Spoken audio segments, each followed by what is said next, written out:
الله وبركاته. الحمد لله رب العالمين والعاقبة للمتقين والصلاة والسلام على سيد المرسلين وعلى آله وأصحابه أجمعين.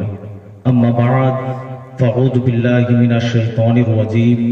بسم الله الرحمن الرحيم. قل إن كنتم تحبون الله فاتبعوني يحببكم الله ويغفر لكم ذنوبكم والله غفور رحيم. صدق الله العظيم وصدق رسوله النبي الأمين المتين المكين الكريم والحمد لله رب العالمين. إن الله وملائكته يصلون على النبي يا أيها الذين آمنوا صلوا عليه وسلموا تسليما. اللهم صل على سيدنا مولانا محمد وعلى آل سيدنا مولانا محمد صلى الله عليه وسلم. সমস্ত প্রশংসা গুণগান গুণভাজন এক আল্লাহর উপর, যিনি অক্ষয় অভয় নিরাকার নিরাজন, যিনার কোনো আকার নাই, যিনি কোন শব্দের দ্বারাতে আসমানকে বিনা ফুটে দাঁড়িয়ে রেখেছেন, জমিনকে আমাদের জন্য বিছানা করে রেখেছেন।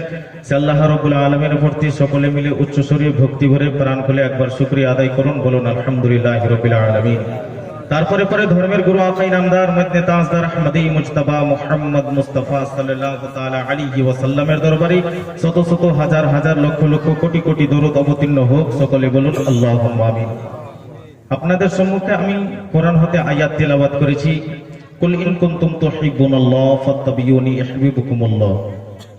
আল্লাহ রাব্বুল আলামিন বলেন, হে আমার প্রিয়তম রাসূল, আপনি জানিয়ে দিন সারা বিশ্বের লোককে আল্লাহর ভালোবাসা যদি পেতে চাও তাহলে আমার ইত্তেবা করো, আমার সঙ্গে ভালোবাসা করো। বাবাজি ভাইরা, এই জলসা রাখা হয়েছে কবরস্থানের উপলক্ষে। বড় বড় মাওলানা সাহেব আছেন আমার পরে, ওনাদের কাছ থেকে ইনশাআল্লাহ শুনবেন। বাবাজি ভাইরা, আপনাদের শায়ের ইসলাম হযরত আল্লামা মাওলানা ইমরান আশরাফি সাহেব বললেন যে আপনারা এত বড় জলসার মাহফিল করেছেন, কিন্তু রাস্তাঘাটে চলাফেরা করছেন, সেখানে না ঘুরে ফিরে আসুন এই জলসার মাহফিলে কিছুক্ষণের জন্য যে জায়গাতে আল্লাহ এবং আল্লাহর রাসূলের জিকির হয়, সে জায়গাতে রহমত অবতীর্ণ হয়। তো আপনারা আজকের দিনটাতে, রাতটাতে নিজের ঘুমকে হারাম করে আসুন কিছুক্ষণের জন্য। আজকে বাবাজি ভাইরা, আমরা নিজেকে নবীর আশিক বলি, নবীকে ভালোবাসনে ওয়ালা বলি, নবীর নারা লাগাই, জলসা আমরা মানাই, ঈদ মিলাদুন নবী মানাই, কিন্তু দয়ার নবী মুস্তাফা সাল্লাল্লাহু তাআলা আলাইহি ওয়াসাল্লামকে আমরা বলি কি ভালোবাসি, কিন্তু আমাদের মধ্যে কোনো ভালোবাসা দেখতে পাওয়া যায় না। কেননা ইশকে নবী যদি থাকতো আমাদের অন্তরে, তাহলে আজকে আমরা দোকানে ঘোরাফেরা করতাম না, বাড়িতে বসে থাকতাম না, আজকে জলসার মাহফিলে আসতাম। যে জায়গাতে আল্লাহ এবং আল্লাহর রাসূলের ভালোবাসা, যে জায়গাতে নবীর গুণগান করা হচ্ছে, আল্লাহর জিকির করা হচ্ছে। বাবাজি ভাইরা, আল্লাহ রাব্বুল আলামিন বলেন, হে রাসূল আপনি জানিয়ে দিন, যদি আল্লাহর ভালোবাসা পেতে চাও, আল্লাহর যদি নৈকট্য লাভ করতে চাও, তো হে নবী প্রথমে তোমার সঙ্গে ভালোবাসা করতে বলো।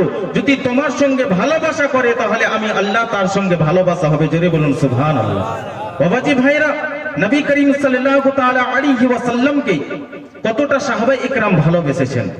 রাসূল করিম সাল্লাল্লাহু তাআলা আলাইহি ওয়াসাল্লাম যখন ইসলাম প্রচার করতে আরম্ভ করলেন, যখন নবী করিম সাল্লাল্লাহু তাআলা আলাইহি ওয়াসাল্লাম ইসলাম প্রচার করতে আরম্ভ করেছিলেন না, তিনাকে মক্কার লোকেরা ভালোবাসতেন, সত্যবাদী বলতেন, আল্লাহ আমিন বলতেন।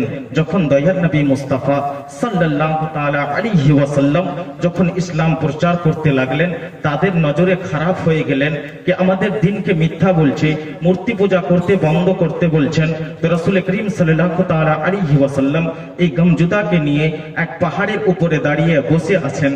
হযরতে আবু বকর সিদ্দিক রাদিয়াল্লাহু তাআলা আনহু সেই পাহাড়ের কাছাকাছিতে গেলেন আর দেখতে পেলেন কি দয়ার নবী মুস্তাফা সাল্লাল্লাহু তাআলা আলাইহি ওয়াসাল্লাম সেই জায়গাতে বসে আছেন। কিন্তু হযরতে আবু বকর সিদ্দিক রাদিয়াল্লাহু তাআলা আনহু তখন ঈমান আনেননি। জোরে বলুন সুবহানাল্লাহ। ঈমান আনেননি। আপনারা একটু জজবাতি দেন, তাহলে আপনারা 2-4 মিনিট, আমি বেশিক্ষণ নাই, একবার জোরে বলুন সুবহানাল্লাহ। ইনশাআল্লাহ যদি ভালো লাগে তো সুবহানাল্লাহ বলবেন।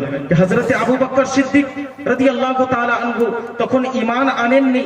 নবীর প্রতি তিনার নবীর কালেমা পড়ে মুসলমান হননি, কিন্তু দয়ার নবী মুস্তাফা সাল্লাল্লাহু তাআলা আলাইহি ওয়াসাল্লামের সঙ্গে তিনার দোস্তি আগে থেকেই ছিলেন।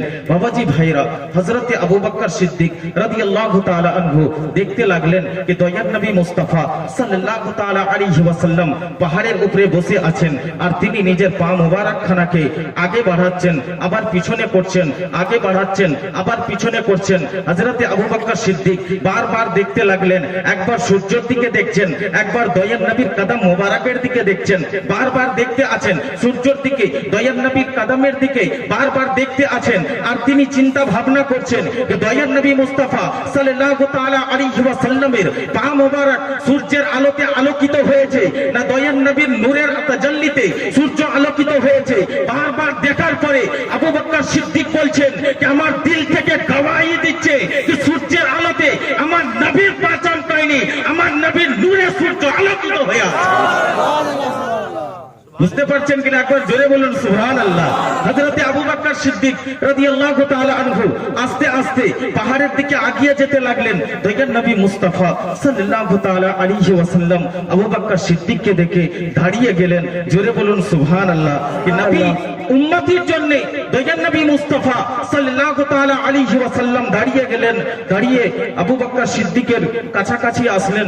আবু বকর সিদ্দিক যখন দয়ার নবীর কাছে আসলেন, দয়ার নবী মুস্তাফা সাল্লাল্লাহু তাআলা আলাইহি ওয়াসাল্লাম বলেন, হে আবু বকর সিদ্দিক, তুমি কালমায়ে তাইয়্যিবা পড়ে নাও, ঈমান কবুল করে নাও, তুমি মুসলমান হয়ে যাও। আবু বকর সিদ্দিক বলেন, ইয়া রাসূলুল্লাহ, ইয়া হাবিবাল্লাহ, আমি তো আপনার কালমা পড়ে আমি মুসলমান হয়ে যাব। ইয়া রাসূলুল্লাহ, ইয়া হাবিবাল্লাহ, আপনি গাম কম করুন, আল্লাহ পাক পরওয়ারদিগারে আলম সমস্ত জিনিস ঠিক করে দিবেন। দয়ার নবী মুস্তাফা সাল্লাল্লাহু তাআলা আলাইহি ওয়াসাল্লাম আবু বকর সিদ্দিকের কাঁধা মোবারকে হাত রাখছেন। যখন কাঁধা মোবারকে হাত রাখলেন, রাখার পরে নিজের সিনার সাথে সিনা যখন সাটাচ্ছেন, তো আবু বকর সিদ্দিক থরথর করে কাঁপতে আরম্ভ করছেন। আর রাসূল করিম সাল্লাল্লাহু তাআলা আলাইহি ওয়াসাল্লাম তখন বলছেন, হে আবু বকর সিদ্দিক, তুমি ঘাবড়াইও না, তুমি কাঁপিও না, তুমি ভয় করিও না, আজকে তোমাকে সাথে নিয়েছি, আজকেও সাথে থাকবে। আর যখন আমার ইন্তেকালের পরে যখন আমি মাজারে থাকবো, মাজারেও তুমি আমার সাথে থাকবে। সুবহানাল্লাহ, সুবহানাল্লাহ। রাসূল করিম সাল্লাল্লাহু তাআলা আলাইহি ওয়াসাল্লাম তখন দর্দ ভরি কথা বলতে আরম্ভ করলেন, হে আবু বকর সিদ্দিক, মক্কার লোক বিভিন্ন রকমের আমাকে কষ্ট দিচ্ছে, আমাকে পাগল বলছে, আমাকে পাথর মারছে, আমি যে রাস্তা দিয়ে যাচ্ছি সে রাস্তাতে জঙ্গল ফেলছে, কাঁটা বিছিয়ে রাখছে। হে আবু বকর সিদ্দিক, নামাজ আদায় করছি তো সাজদার হালাতে উটের ভুটিকে আমার উপরে চড়িয়ে দেওয়া হচ্ছে।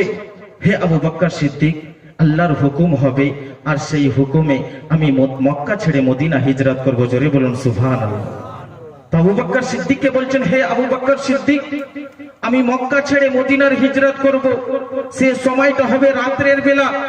আর সর্বপ্রথমে আমার বাড়ি থেকে বের হয়ে আবু বকর সিদ্দিক, আমি তোমার বাড়িতে যাব, আর তোমাকে সঙ্গে করে নিয়ে আমি মক্কা থেকে মদিনা হিজরত করব।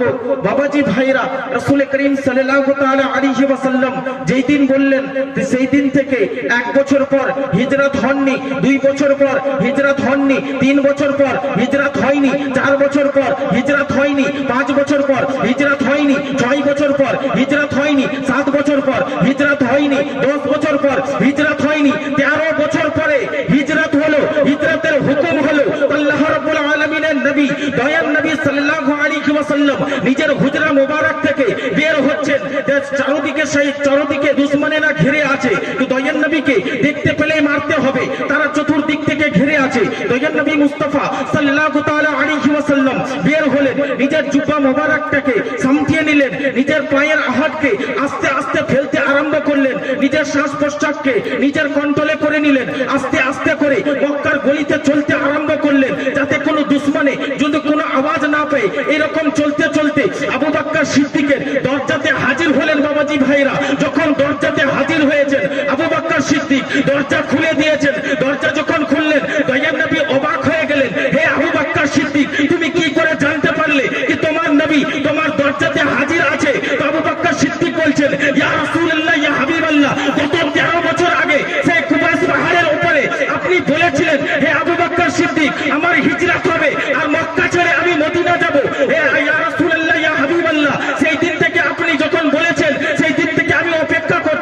আপনি বলেছেন রাতের সময়, সেই রাতের জন্য আমি প্রত্যেক দিন রাতে জেগে আছি, কিছুক্ষণ পরে পরে আমি দরজা খুলতে আছি। ইয়া রাসূলুল্লাহ, ইয়া হাবিবাল্লাহ, সেই কথাটা সেদিন শুনে যে গত 13 বছর থেকে নিজের ঘুমকে হারাম করে আপনার ইশক মহব্বত ইন্তজার করতে আছে।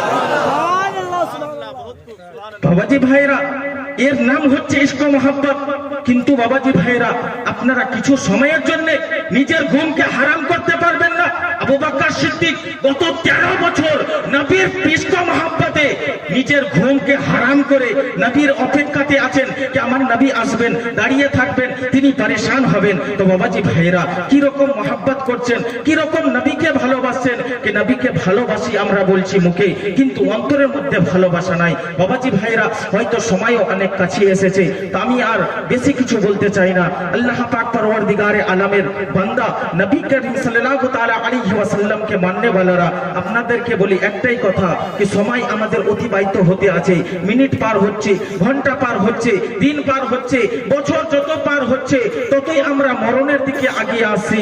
বাবাজি ভাইরা, মরণ আমাদেরকে একদিন আমাদেরকে মরতেই হবে। যখন মরতেই হবে, তার জন্য আমাদেরকে কিছু তৈয়ারি করতে হবে। আর তৈয়ারির পরে কবরে যদি যাই, তো আল্লাহ পাক পরওয়ারদিগারে আলমের যে ফেরেশতা আমাদের হিসাব কিতাবের জন্য আসবে, সেখানে আমাদের শান্তি হবে। না হলে কোনো জায়গাতে সে কবরে যে আমরা শান্তি পাবো না।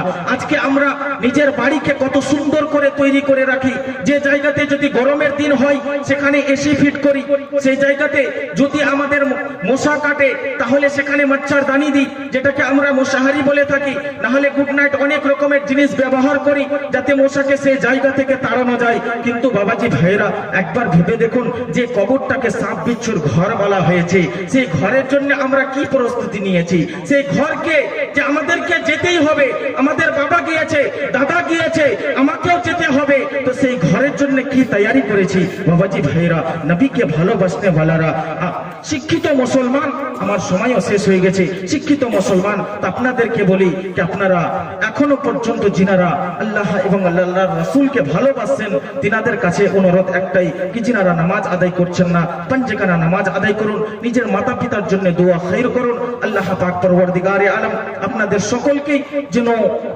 দিন ইসলামের উপরে চলার তৌফিক দান দিন। দুটা মানকাবাদের শের জোরে বলুন সুবহানাল্লাহ।